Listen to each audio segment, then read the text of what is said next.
जय हिंद, जय महाराष्ट्र. भावांनो बघा, SSC GDचा मेडिकलचा update 2025चा आपला जो आहे तो मेडिकल राहिलेला आहे. आणि काफी सारे मुलांनी या ठिकाणी मेडिकलचे सर्व डॉक्युमेंट येथे तयार ठेवले असतील.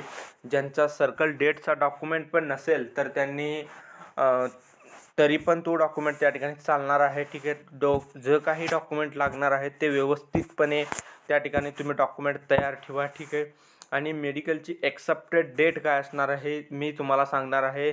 आणि मेडिकल ह्या तारखेपासून आपलं SSC GDचे मेडिकल चालू होणार आहेत. आणि जर कट ऑफबद्दल जर कोणाला डाऊट असेल तर मी एक सरळ आणि सोप्या भाषेमध्ये तुम्हाला सांगेन भावांनो, कट ऑफकडे तुम्ही जास्त लक्ष देऊ नका. तुमचे जर 5 नंबर किंवा 7 नंबर जर जास्त असेल तर नक्की तुम्ही या ठिकाणी मेडिकलला जावा. त्या ठिकाणी तुम्हाला BSF वगैरे भेटण्याचे चान्स आहेत. आता मी 5 ते 7 नंबर काय म्हणतोय तर बघा, SC ST जर तुम्ही असाल तर 5 नंबर जर तुमचे या ठिकाणी असेल तर तुम्ही या ठिकाणी मेडिकलसाठी बिंदासपणे जावा. आणि ठीक आहे, आणि ओपन EWS आणि OBC 7 मार्क प्लस असेल तर तुम्ही या ठिकाणी मेडिकलला 100% जावा. ठिकाणी तर इतके जर तुम्हाला मार्क असतील 5-7 नंबर मी जसं सांगितलं तेवढे जर प्लस असतील तर तुम्ही मेडिकल चुकवू नका.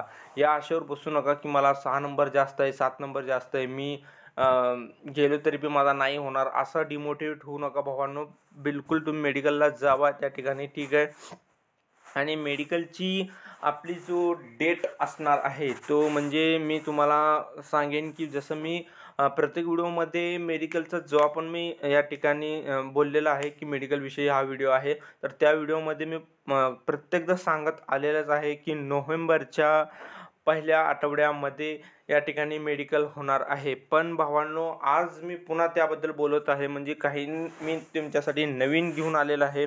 ते नवीन जानकारी म्हणजे भावांनो बघा, या ठिकाणी जो आता इलेक्शन पिरियड आपला जो ठिकाणी या ठिकाणी चालू आहे, आणि जे डॉक्टर या ठिकाणी बघा पुणे या सेंटरवरती येणार होते. ठीक आहे, पुणे ते डॉक्टर जे आहेत ते आता इलेक्शनमुळे ज्या कॅम्पमध्ये ते होते त्या ठिकाणी, मी तुम्हाला कॅम्पचं बी काही सांगणार नाही, ज्या कॅम्पमध्ये ते होते त्या ठिकाणी त्यांचा शेड्यूल जो आहे तो त्या तिकडचाच पुढं ढकलले गेलेला आहे. म्हणजे बघा, असं नाही की मेडिकल नोव्हेंबरमध्ये पहिला फर्स्ट वीकमध्ये जो होणार होता तो आता नाही होणार. फक्त तो काय होणार, फर्स्ट वीक म्हणजे कसं, फर्स्ट वीकला मेडिकल चालू होणार, पण समाप्त जो आहे तो आता सेकंड वीकला होणार. म्हणजे बघा, जर 1 ते 7 तारीख हा फर्स्ट वीक असतो तर समजा 5 तारीखपासून आपलं जो आहे तो मेडिकल स्टार्ट होणार. मी असं एक सपोज डेट सांगतोय तुम्हाला.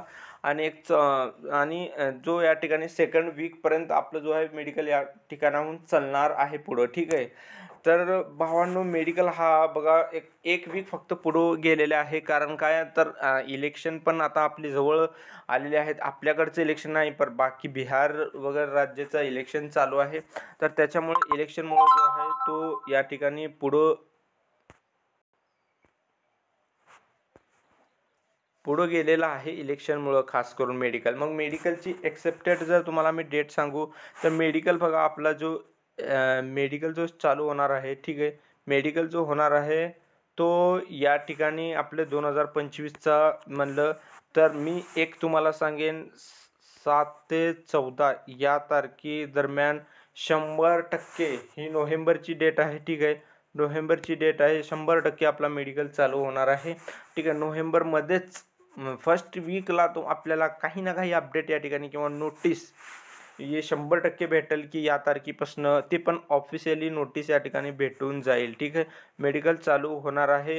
तुम्ही बघा, मी पुन्हा सांगतोय की मेडिकल फक्त आपलं राहिले किती 15 ते 20 दिवस मेडिकल राहिलेला आहे. मी पुन्हा सांगत आहे, कुणाला काही डोळ्यांचं वगैरे काही पॉईंट असेल तर तुम्ही त्या ठिकाणी चार्टवरती क्लीन करा.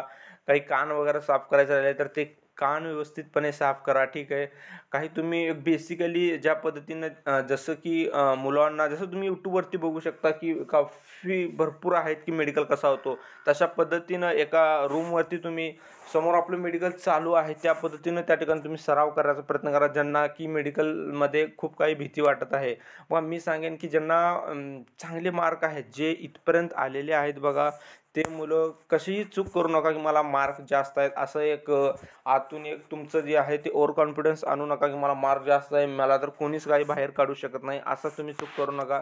त्या ठिकाणी तुम्हाला आता मेडिकलमध्ये पण जे अनफिट होतील ते अशीच मुलं होतील की त्या ठिकाणी व्यवस्थित डिसिप्लिन नसणाऱ्या मुलांना वेगळाच पॉईंट दिला, त्याच्यामुळं तो या ठिकाणी राहिला. पुन्हा असा चान्स तुम्हाला आता पुढं भेटणारच नाही. ठीक आहे, तुम्हाला या भरतीमध्ये चांगले मार्क आहेत, पुढच्या भरतीमध्ये चांगले मार्क असतील असा विषय नाही भाऊ, पडणारच नाही. ठीक आहे, तुम्हाला मग त्याच्याहून दुप्पट तिप्पट मेहनत करावी लागणार जो या भरतीमध्ये केल्यानं, कारण वरचीवर जो आहे तो कॉम्पिटिशन आपल्या SSC GD मध्ये वाढत चाललेला आहे. तुम्ही बघू शकता की ज्या भरतीमध्ये चिप लावून कुठल्याही आतापर्यंतमध्ये फिजिकलला इतके मुलं न फेल होता. ठीक आहे, या भरतीमध्ये सर्वात जास्त मुलं फेल होऊन पण कट ऑफ हा आहे